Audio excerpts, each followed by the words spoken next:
अर्थसंकल्पीय भाषणात अर्थमंत्री निर्मला सीतारामन यांनी आपलं युवकांवरती विशेष लक्ष असणार आहे असं स्पष्ट केलं। त्यानुसार त्यांनी युवकांसाठी शिक्षण आणि उद्योग क्षेत्रात काही महत्त्वपूर्ण बदल केले आहेत। त्यानुसार अर्थसंकल्पात सूक्ष्म लघु व मध्यम उद्योगांसाठी त्यांनी काही महत्त्वपूर्ण घोषणा केल्या आहेत। मॅन्युफॅक्चरिंग सूक्ष्म लघु व मध्यम उद्योगासाठी म्युच्युअल क्रेडिट गॅरंटी योजनेला मंजुरी देण्यात आली आहे। तसेच क्रेडिट गॅरंटी अंतर्गत उद्योगांना मिळणाऱ्या कर्जात वाढ करण्यात आली आहे।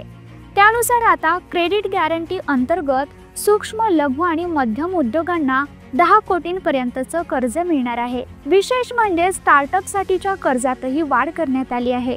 आता स्टार्टअपसाठी 20 कोटींपर्यंत कर्ज मिळणार आहे। तसेच चांगल्या प्रस्थापित निर्यातदार सूक्ष्म लघु आणि मध्यम उद्योगासाठी टर्म लोनही 20 कोटींपर्यंत दिले जाणार आहे। महत्त्वाचं म्हणजे आता सूक्ष्म व लघु उद्योगांचं वर्गीकरण होणार असून सूक्ष्म व लघु उद्योगांना रोजगार निर्मितीसाठी मदत केली जाणार आहे। उद्योगांसाठी नवीन क्रेडिट कार्ड लॉन्च केले जाणार असून पहिल्या वर्षी 10 लाख कार्ड देण्यात येणार आहेत। तसेच मागास वर्गातल्या महिलांसाठी काही योजना आणल्या जाणार आहेत। या महिलांना कौशल्य आणि विकासाचं प्रशिक्षण देण्यात येणार आहे। यामध्ये जवळपास 5 लाख महिलांचा समावेश असणार आहे। विशेष म्हणजे चामड्याचं फुटवेअर बनवणाऱ्यांसाठी देखील विशेष योजना आणल्या जाणार आहेत असं अर्थमंत्र्यांनी स्पष्ट केलं। या अर्थसंकल्पात शैक्षणिक क्षेत्रातही काही महत्त्वाच्या घोषणा करण्यात आल्या आहेत। त्यातीलच सर्वात महत्त्वाचं म्हणजे पुढील वर्षी वैद्यकीय महाविद्यालयात तब्बल 10,000 जागा वाढवण्यात येणार आहेत, तर पुढील 5 वर्षात 75,000 मेडिकलच्या जागा वाढवण्यात येणार आहेत। त्यामुळे डॉक्टर बनू इच्छिणाऱ्या विद्यार्थ्यांना एका प्रकारे मोठं गिफ्ट मिळालं आहे, कारण मर्यादित जागा असल्यानं अनेकांना वैद्यकीय प्रवेशास मुकावं लागतं। तसंच AI शिक्षणासाठी 500 कोटींची तरतूद अर्थसंकल्पात करण्यात आली आहे। विशेष म्हणजे भारतीय भाषा पुस्तक योजना लागू करण्यात येणार आहे। यातून शाळा व उच्च शिक्षणासाठी भारतीय भाषांमध्ये पुस्तकं उपलब्ध करून दिली जाणार आहेत।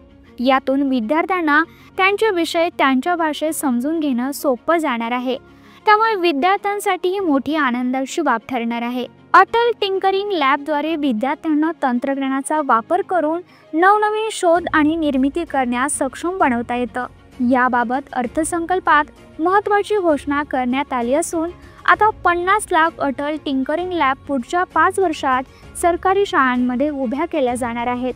तसेच सर्व सरकारी आणि माध्यमिक शाळा तसेच प्रायमरी आरोग्य केंद्रांना ब्रॉडबँड सेवा पुरवली जाणार आहे। 2014 नंतर सुरू झालेल्या 5 IITमध्ये अतिरिक्त सोयी सुविधा उभारल्या जाणार आहेत, तर पाटणा IIT मधील हॉस्टेल सुविधाही वाढवल्या जातील। तर या होत्या शिक्षण आणि उद्योगासाठीच्या अर्थसंकल्पातील काही महत्त्वाच्या घोषणा।